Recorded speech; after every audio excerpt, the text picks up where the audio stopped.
कैसे देंगी आपको इतना दहेज? चुप कर तू मेरे बैल बुद्धि बेटे। हाँ तो बहन जी, मैं कह रही थी कि आपकी बेटी वैसे तो रूप की धनी है, लेकिन अगर कोई लड़की अपनी शादी में दहेज ना दे तो उसकी समाज में कोई इज्जत नहीं रहती। वैसे हमारे घर में किसी चीज की कोई कमी नहीं है, खूब सारी खेती बाड़ी, कई बीघा जमीन है, धन धान्य से भरा हुआ है मेरा घर। लेकिन आप जो भी दहेज में देंगी उस पर तो आपकी बेटी ही राज करेगी ना। जी वैसे तो मैं आपको सर्वगुण संपन्न अपनी इकलौती बेटी सौंप रही हूँ, लेकिन फिर भी आप चाहती हैं तो बताइए क्या मांग है आपकी? ज्यादा कुछ नहीं, बस 3 लाख नगद, 1 मोटरसाइकिल और हमारे लिए सोने की चेन, और साथ में हमारे सभी रिश्तेदारों के लिए कपड़े। बस इससे ज्यादा हमें कुछ नहीं चाहिए। बेचारी गरीब आशा अपनी बेटी रजनी को बड़े घर में भेजने के सपने बुनने लगती है, लेकिन शकुंतला की बातें सुनकर वो परेशान हो जाती है। लेकिन फिर अपनी बेटी को बड़े घर में जाते देख वो उनकी शर्त मान लेती है। इसके बाद शकुंतला रिश्ता पक्का कर अपने बेटे के साथ वहां से चली जाती है। माँ कहाँ से लाएंगे आप इतना दहेज? क्या जरूरत थी उनकी शर्त मानने की?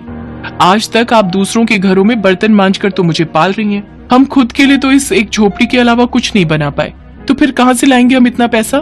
तू बिल्कुल भी चिंता मत कर मेरी बच्ची, मैं नहीं चाहती जो दुख मैंने झेले वो तुझे भी झेलना पड़े। अब चाहे तेरी इस गरीब माँ का बाल बाल भी कर्जे में क्यों न डूब जाए, पर वो तुझे उस बड़े से घर में भेज कर ही रहेगी। रजनी बड़ी ही चालाकी से अपनी गरीब माँ के दुख में शामिल होने का ढोंग कर रही थी, जबकि सच तो यह है कि रजनी खुद भी ये गरीबों वाली जिंदगी काट काट कर परेशान हो चुकी थी। उधर आशा दिन रात इसी चिंता में रहने लगी कि वो कैसे दहेज के लिए इतनी रकम का इंतजाम कर पाएगी। भगवान तूने मुझ गरीब पर बहुत से जुल्म ढाए हैं। पहले तो भरी जवानी में मेरे पति को उठा लिया और फिर इस गरीबी का बोझ सर पर डाल दिया। सारी उम्र तो लोगों के घर में कामकाज करने में निकल गई और अब बुढ़ापे में बेटी के दहेज की चिंता वो अलग। ऊपर वाले तूने तो मेरी किस्मत कुश की कलम से लिख दी, लेकिन मैं अपनी बेटी की किस्मत को बदलना चाहती हूँ और उसे अमीर घर की बहू बनते देखना चाहती हूँ, ताकि मुझ गरीब की तरह उसे भी लोगों के घरों के जूठे बर्तन ना घिसने पड़े। हे प्रभु मुझे कोई रास्ता दिखा।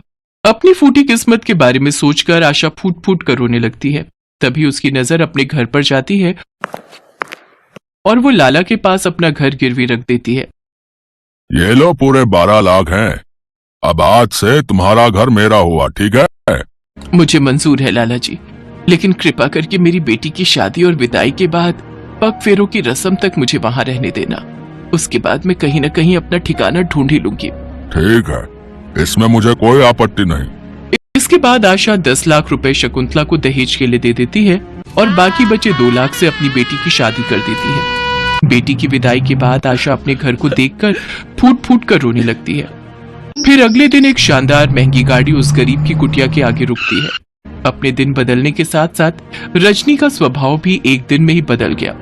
मेरी बच्ची तू आ गई, मेरा कलेजा कब से तुझे अपने सीने से लगाने को तड़प रहा था। आ मेरे गले लग जा।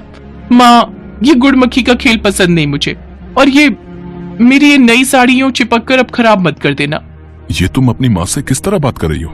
रहने दीजिए दामाद जी, अब मेरी बेटी अमीर हो गई है तो शायद इसलिए वो अपनी माँ के उस गरीब आंचल को भूल गई जिसकी छावों में वो पली बढ़ी हुई है। अपने एहसान गिनाना बंद करो माँ, वो सब करना तो आपका फर्ज था। गगन अब तो मुझे इस छोटे से घर में घुटन हो रही है, चलिए अब यहाँ से। ये कहकर रजनी अपने पति के साथ वहां से चली जाती है। अपनी बेटी के इस रूखे बर्ताव से आशा का मन टूट जाता है और वो उदास होकर जमीन पर बैठ जाती है। तभी वहां लाला पहुंच जाता है। अरे अब चलो उठो भी आशा देवी, अब तो तुम्हारी बेटी की विदाई भी हो गई और उसके पग फेरे भी। अब तो मेरा घर खाली करो। इस तरह बेचारी गरीब आशा को अपनी बेटी की शादी अमीर घर में करने के बदले में बुढ़ापे में वनवास भोगना पड़ता है। एक ही झटके में उसके सर से छत छिन जाती है और आशा को दर दर की ठोकरें खानी पड़ती है।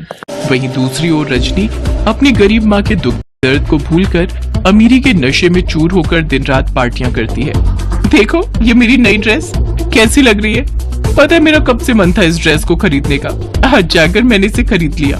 और ये देखो माँ जी ने अपने गोल्ड के इयररिंग्स भी दे दिए मुझे इसके साथ पहनने के लिए। अब एक बात पूछूं, क्या तुम्हें तुम्हारी माँ की बिल्कुल भी याद नहीं आती?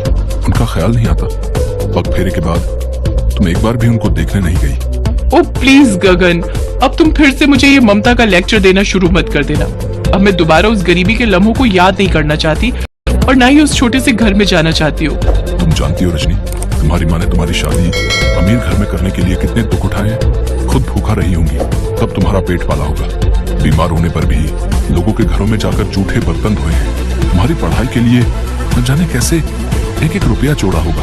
और फिर जब तुम बड़ी हुई तो तुम्हारी शादी करवाने के लिए उन्होंने अपने इकलौते सहारे अपने घर को भी गिरवी रख दिया। गगन के मुंह से ये बातें सुनकर रजनी टूट जाती है और वो रोने लगती है। माँ ने मेरी खुशियों के लिए कितना कुछ किया और मैं कभी ये सब देख ही नहीं पाई।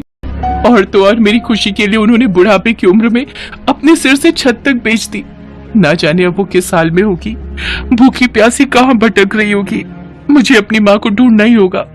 फिर रजनी अपने गांव पहुंचकर सभी के घरों का दरवाजा खटखटाकर अपनी माँ को ढूंढती है, लेकिन वो उसे कहीं नहीं मिली।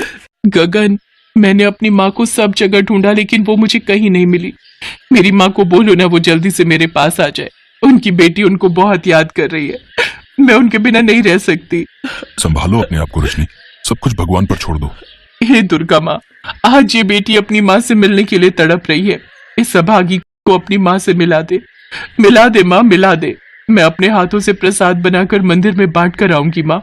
इसके बाद रजनी अपने हाथों से हलवा बनाती है और मंदिर में बैठे भिखारियों को बांटने जाती है। मंदिर के बाहर बैठे भिखारियों में उसकी माँ आशा भी होती है। रजनी भिखारियों में हलवा और पैसे बांट रही होती है कि तभी वो एक बूढ़े भिखारी से कहती है, ये लो बाबा प्रसाद और ये कुछ पैसे आपके काम आएंगे। सुखी रहो बेटी। बाबा, अब यह अभागन तभी सुखी हो पाएगी जब वो अपनी माँ से मिलेगी। दुर्गा माँ से मेरी माँ के मिलने की दुआ करो बाबा। दुर्गा माँ किसी को अपने दरबार से खाली नहीं जाने देती। आज वो तुम्हें जरूर अपनी माँ से मिलवाएंगी। उनकी ये सारी बातें उन भिखारियों के बीच बैठी आशा सुन लेती है।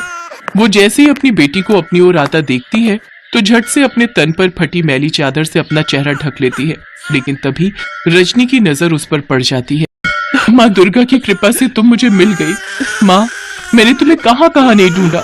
अपनी बेटी का घर बसाने के लिए माँ का खुद का घर छूट गया। अपनी स्वार्थी बेटी को माफ कर दो माँ। घर चलो माँ। घर तो चला गया बेटी, जो खोया है वो लौट आएगा माँ। अब चलो मेरे साथ। इसके बाद रजनी अपनी माँ को अपने घर ले जाती है और उसे अपने पास रखकर उसकी खूब सेवा पानी करती है। गगन भी आशा का एक बेटे की तरह ख्याल रखता है और उसकी हर जरूरत को पूरा करता है।